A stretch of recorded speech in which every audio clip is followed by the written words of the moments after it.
I agree. Breeds corruption. Corruption breeds. You know, once the judicial system is not accountable to the people, it's bound to slip. One new event that has occurred to me that has horrified my family, my sister, and my children, and that is the Criminal Cases Review Commission, who is an austere body of very important people who look into old cases. Recently, I'm currently involved. I won't talk about my own case, but I will talk about it generally. I have a tape recording of a magistrate's hearing, which was taken without me knowing. And yet, in that court case on the 1st of December 11th, in front of magistrates, when I was facing an alleged harassment of the same police psychiatrist, I made sure the clerk of the court wrote down what was going on, because it is only the clerk of the court's notes, and this is music to Patrick's ears, those are the only notes that we're entitled to have. Now, I have been campaigning for over 40 years that we should be allowed to tape record in law courts, and that we have our tape recorder up with the clerk of the court, and that we are allowed to go away with it.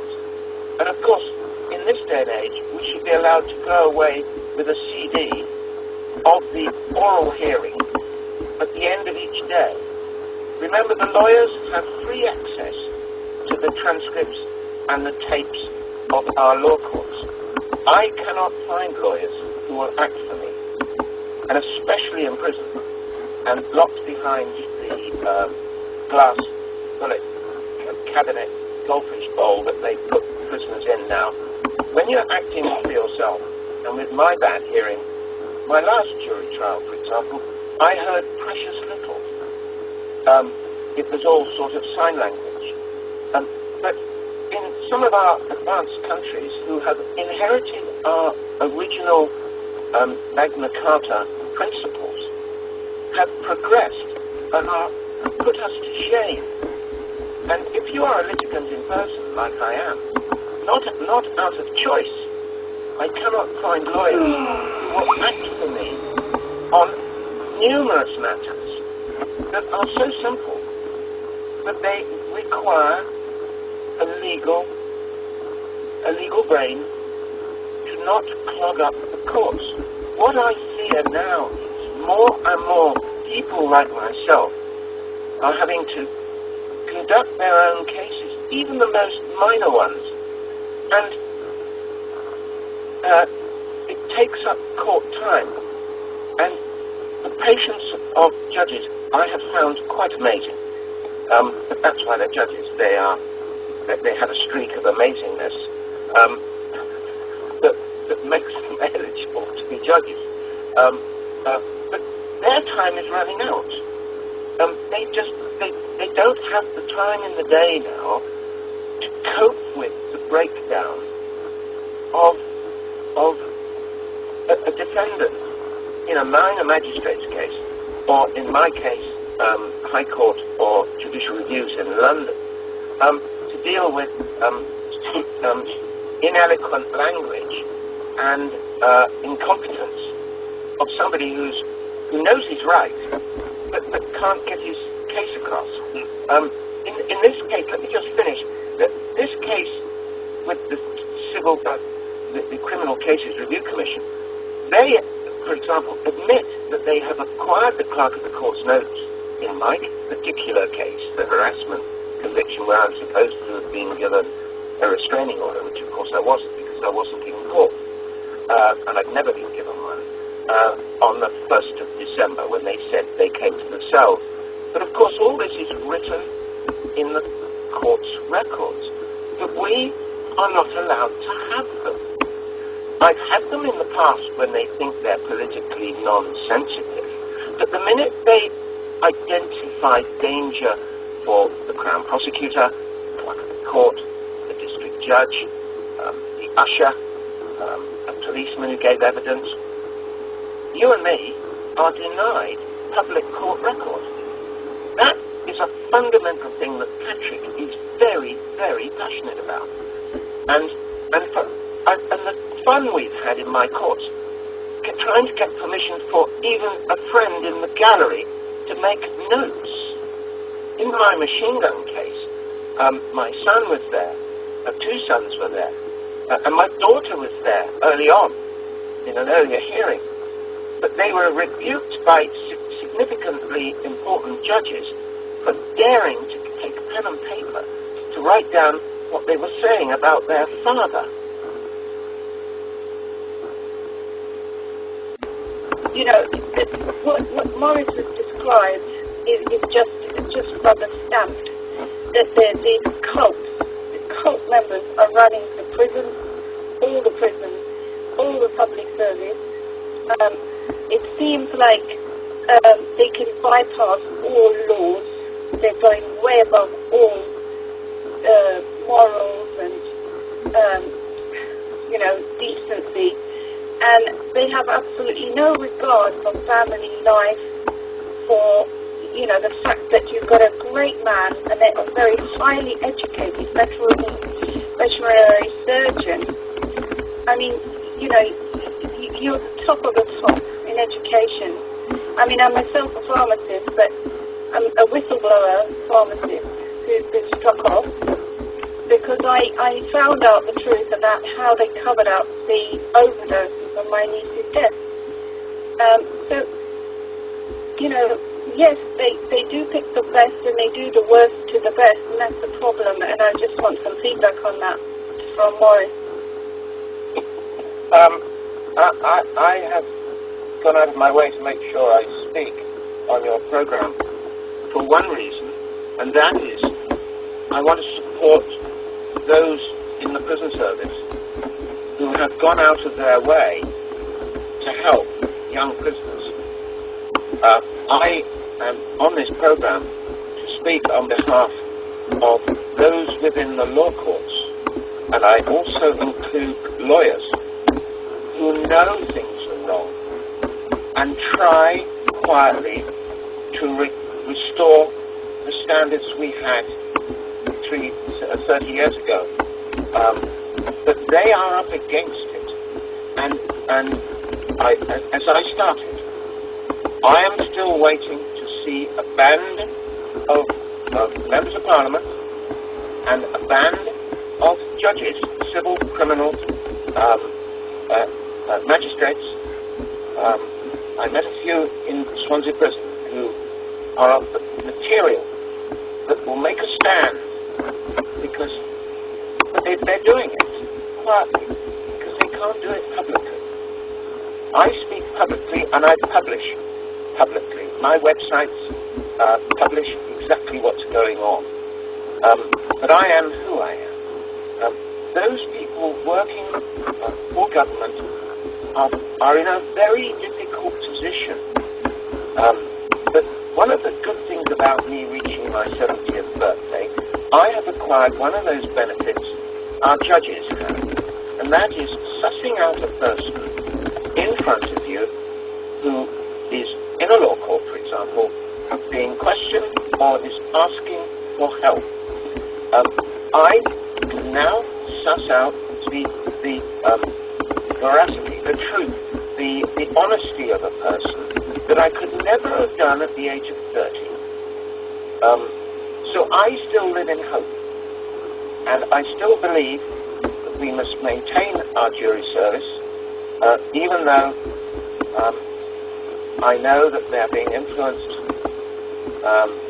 Well, I won't say any more about that. I still believe, despite the deterioration in the ability of the man in the Clapham omnibus deciding right and wrong in a law court, I still believe we must maintain that. I don't know. We've got to keep going, Patrick. We've got to keep going. Patrick has the cleanest, simplest injustice case I have ever met. And I am pleading with anybody out there to look again at the wonderful report of the Guardian newspaper. Oh, by the way, I was actually reading a Guardian newspaper in the prison. I found one in the prison dustbins, me being a telegraph man. Don't tell Mum and Dad. And the Patrick's case is a simple case of white-collar workers worried about their pensions. And that is now overwhelming our family courts, our magistrates' courts, the legal profession. They're more concerned about the money than why they went into it in the first place. Yeah, I agree. It's all monetary. It's all money. It's actually big business, and this is why they're doing it. I mean, they took 23 properties there off of Stephen Barrett in Plymouth. 23 properties, there's a whole lot of properties. They clean them out of. And then they go to destroy you. They go to destroy you because they don't want you to get justice. And they want to cover up their crimes. They've actually got a vested interest. And it's very sad. It's very, very sad. So what do you think about the Hampstead case, Boris? Have you been following that?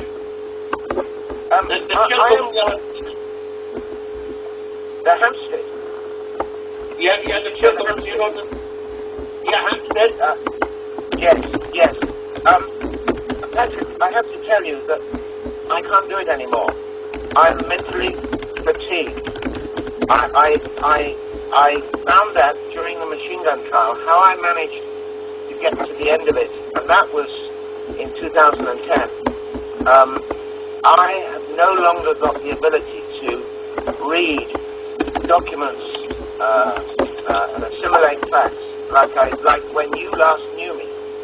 I'm afraid they've achieved what they wanted to do. They've put me away so many times, and they have caused me so many mental strains that I cannot concentrate on very many things.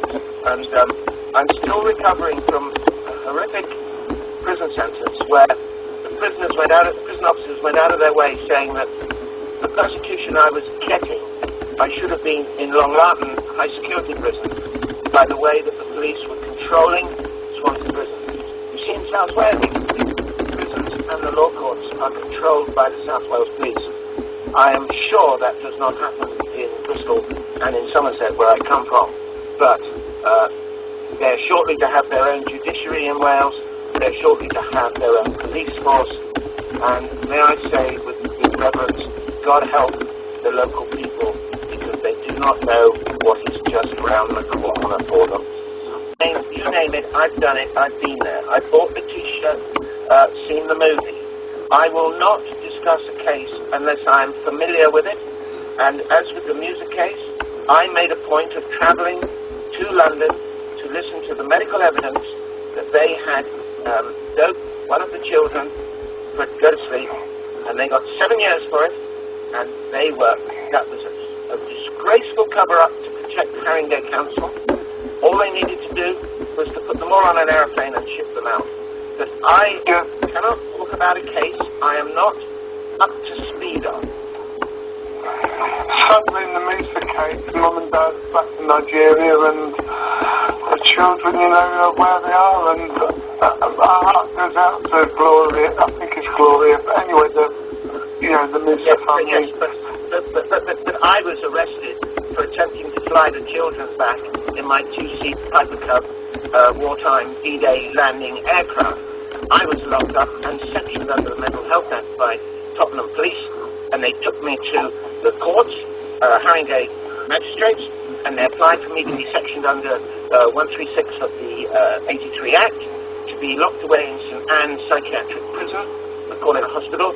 And her ladyship, somebody, she said, well, I have been listening to Mr. Kirk for the last 10 minutes, and I cannot detect a mental aberration in any of it.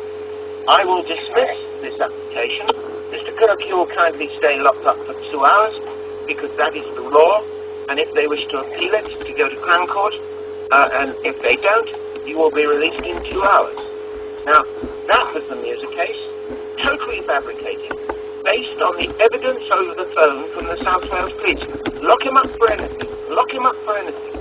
And when the barristers, solicitors in that court realised that they had been duped once again by the South Wales police, they were very, very apologetic to me. And the Metropolitan Police arrested me 3 times and jailed me 3 times for the music case. And each time I was treated impeccably by the Met Police.